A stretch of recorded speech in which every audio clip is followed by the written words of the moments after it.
Hey, it's Bill Russell. I'm here in my yellow hat. I wore it at Vive and Hims to signify our partnership with Alex's Lemonade Stand Foundation and the search for cures and to combat childhood cancer. I'm just blown away by the generosity of our community. With the help of our partners, SureTest, Rackspace, CTG, and some of you giving individually, we were able to raise close to $40,000 at those two events.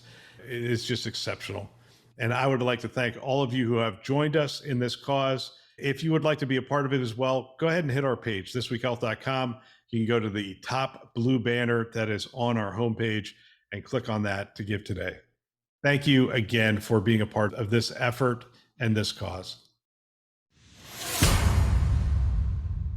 Today in Health IT, I'm at a 229 event, so I am going to play an oldie but a goodie. In fact, it's the Today show that has the most downloads over the first 3 years of doing the show. And it is my 10 laws of marketing to healthcare CIOs. Did this last year before the events and got a lot of good feedback. I listened to it and I thought, it's still close enough. I might modify it in the future, but I am extremely busy hosting these 33 healthcare executives over the weekend. So hope you enjoy this podcast. My name is Bill Russell. I'm a former CIO for a 16 hospital system and creator of This Week Health, a set of channels and events dedicated to transform healthcare, one connection at a time.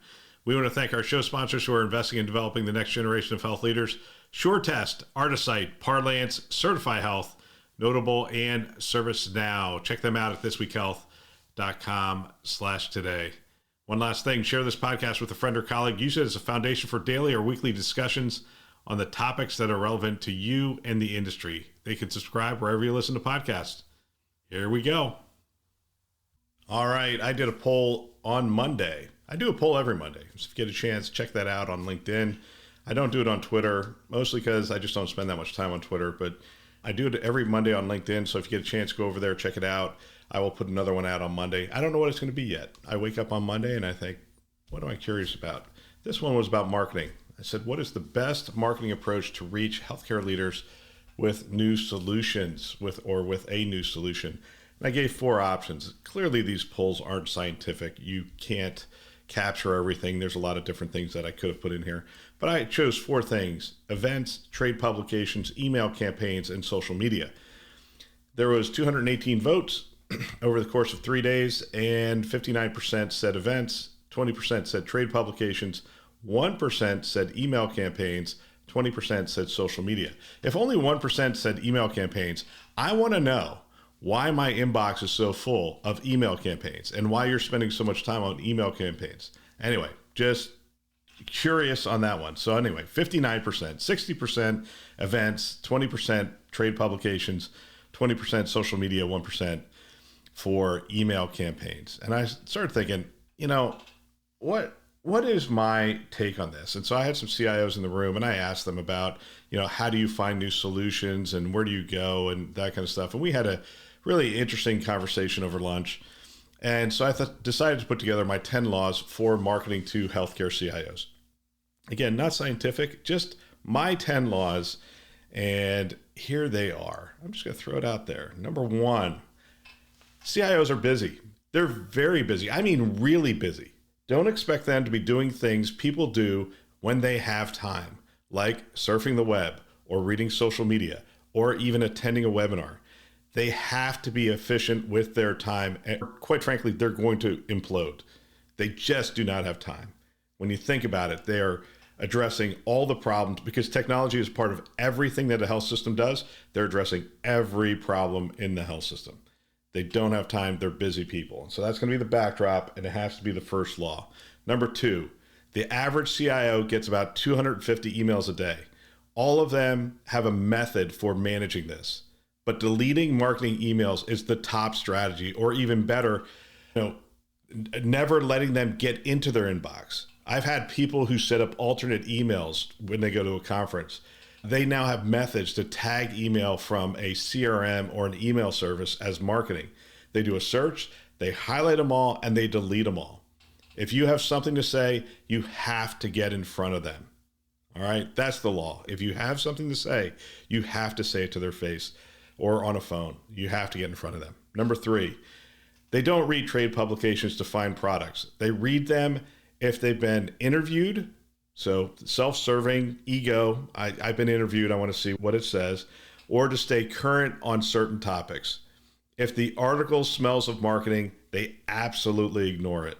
So again, just be thinking about the marketing dollars that your company spends or that you are responsible for spending and how that money's being spent. Number 4, the primary reason CIOs go to events is to see their peers. Number 1 reason. Number 2 reason is because they've been asked to speak. The 3rd reason is to see their existing partners because it is efficient. Just go back to rule number 1.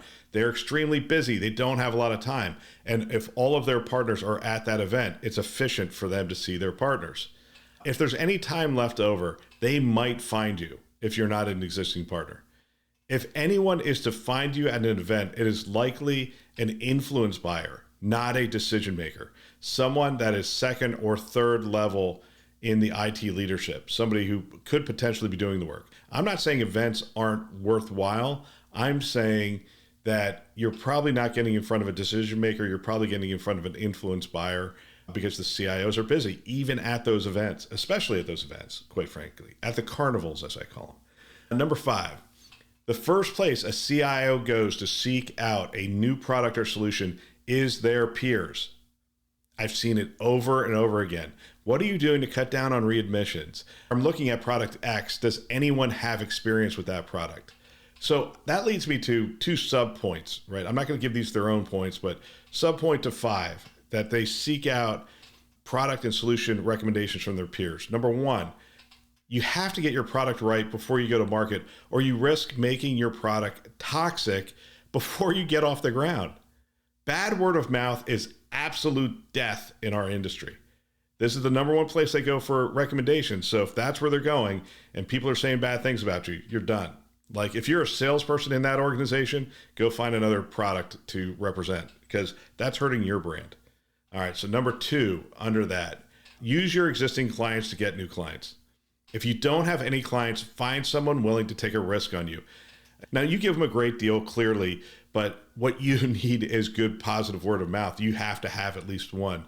So, that first year or whatever, use your marketing budget for this as this is, that's essentially what it is. Getting that first client is marketing, right? That is your marketing campaign. All right. Number 6, no CIO wants to be your qualified lead. Let me say that again. I don't want to hurt your feelings, but no CIO wants to be your qualified lead. Even if you happen to snare them in the traps that you set around the internet or at an event, they don't want your phone call. A warm introduction from another CIO or industry leader is the only qualified lead worth acting on. All right. Otherwise, you're just a nuisance. All right. Number 7, scanning their badge in your booth because you gave them good socks does not make a CIO someone who is interested in anything other than cool socks. That lead is probably better given to the sock manufacturer than your product sales team, quite frankly. Giving away cool stuff. I love the cool stuff. Keep giving it away. It's great. I have lip balm on my desk from, if you're going to put your logo on something, at least make it so that I don't have to put my glasses on to read it. But so now I can't tell you who it's from because I don't want to embarrass them. But my gosh, I can't even read their logo and I just put my glasses on. That's bad. Anyway, but yeah, I have lip balm all over my house from various manufacturers. I have socks. I have other things. But just keep in mind, scanning their badge in your booth because you gave away good socks makes them a great lead for the sock manufacturer, but not a good lead for you. Number 8, marketing that is solely focused on finding organizations that are interested in your product category right now misses an important element of marketing: relationship marketing. People and organizations, which are made up of people, buy from people and other organizations that are made up of people they know, like, trust, and need. Remember those words. I come back to them all the time when I'm talking to salespeople. Do they know you? Do they like you? Do they trust you? Do they need you? Right? They have to know, like, and trust you at the point when they need you so that they'll call you. skipping the first three and getting lucky enough to find that last one at the exact moment they are buying is an important piece of marketing, no doubt, but it places you at a disadvantage unless you've established the first three. Number 9, if your product is ranked by class or some other respected service, that is important and helps to establish a level of trust. The reason we trust class is because they do the work of checking with our peers to validate your product. All right, that validates what I've already said. The most important thing is your product at work in healthcare. Cultivating good client experiences and then leveraging those relationships is important. It's the most powerful marketing out there. So class is going to our peers and they're asking them, hey, does this stuff work? How does it work? Is it good? And that kind of stuff. Because of their approach, that establishes a level of trust in the industry. So that's why you should spend the inordinate amount of time to be top of class. And if you can't be top of class, that tells us something because it's a trusted source for us.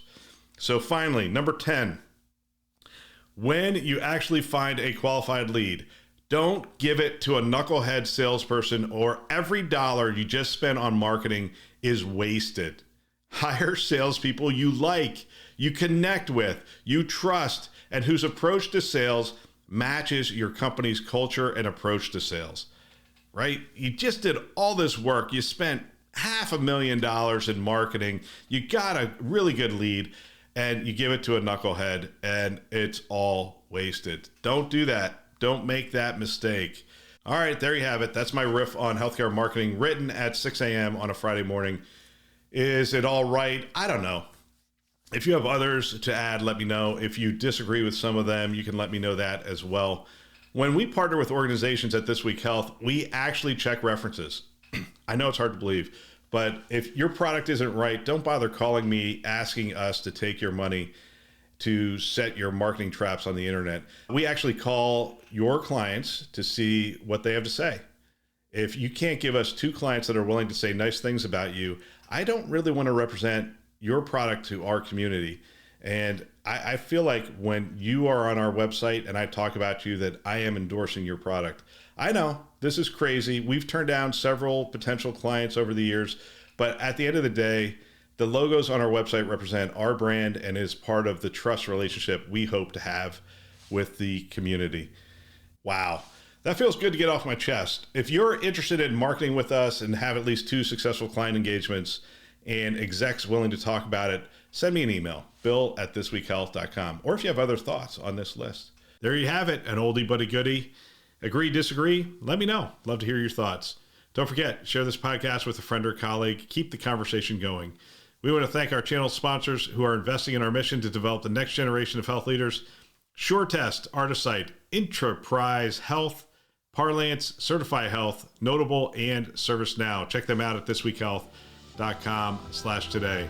Thanks for listening. That's all for now.